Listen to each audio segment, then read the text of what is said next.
আসসালামু আলাইকুম প্রিয় শিক্ষার্থীবৃন্দ। নবম দশম শ্রেণীর পদার্থবিজ্ঞান ক্লাসে তোমাদের আবারও স্বাগত জানাচ্ছি।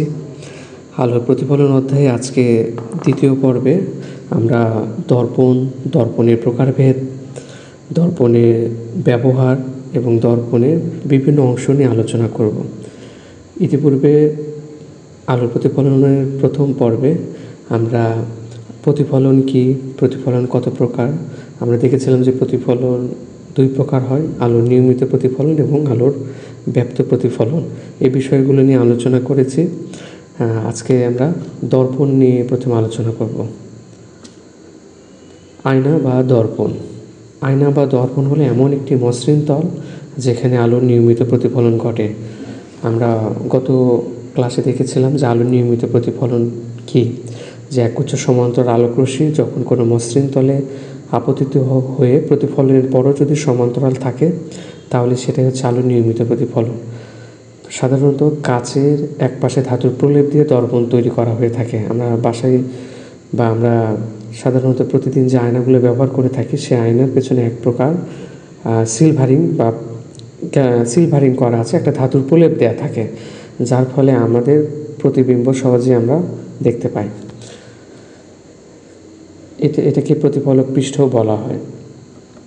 দর্পণ মূলত দুই প্রকার, সমতল দর্পণ এবং গোলীয় দর্পণ। তো আমরা সমতল দর্পণ এবং আয়নার সংজ্ঞাটা হচ্ছে একই রকম, যেখানে আলোর নিয়মিত প্রতিফলন ঘটে সেটাই হচ্ছে সমতল দর্পণ। এবং গোলীয় দর্পণ একটি গোলকের অংশ বিশেষ, যেখানে প্রতিফলক পৃষ্ঠটি সেই গোলকের ভেতরে বা বাইরের দিকে বাঁকানো থাকে। যদি দর্পণের প্রতিফলক পৃষ্ঠটি ভেতরের দিকে বাঁকানো থাকে তাহলে সেটি অবতল দর্পণ হবে। গোলীয় দর্পণ হচ্ছে দুই প্রকার, একটা হচ্ছে উত্তল এবং আরেকটি হচ্ছে অবতল। যদি দর্পণের প্রতিফলক পৃষ্ঠটি ভেতরের দিকে বাঁকানো থাকে তাহলে হবে অবতল, আর যদি বাইরের দিকে যদি বাঁকানো থাকে তাহলে হবে উত্তল দর্পণ। তা আমরা একটু ব্যবহার দেখি। উত্তল এবং অবতল দর্পণ সাধারণ প্রতিনিয়তই এগুলো ব্যবহার হয়ে থাকে। প্রথমে দেখতে পাচ্ছ এটা একটা উত্তল দর্পণের চিত্র, যেখানে গাড়ির ভিউ মিররে ব্যবহার করা হয় যানবাহনের ক্ষেত্রে, যেন পেছনের অধিক বিস্তৃত অঞ্চল যেন ছোট একটা জায়গা যেন দেখা যায়, এই জন্য উত্তল দর্পণ এখানে ব্যবহার করা হয়। এছাড়া বিভিন্ন শপিং মলে এটা ব্যবহার করা হয়, বিভিন্ন দোকানে ব্যবহার করা হয়, এটিএম বুথেও ব্যবহার করা হয়ে থাকে। অবতল দর্পণ, এখানে দেখতে পাচ্ছ একটা হাতের ছবি, যেটা আয়নার সামনে ধরার কারণে অনেক বড় আকারে দেখা যাচ্ছে। এই আয়না সাধারণত দন্ত চিকিৎসকগণ মানে দাঁতের বা কানের ডাক্তাররা তারা ব্যবহার করে থাকে।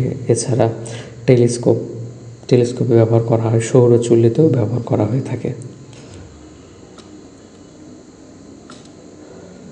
আমরা এবার দেখব একটা দর্পণের কি কি অংশ থাকে সেগুলো নিয়ে আলোচনা করব।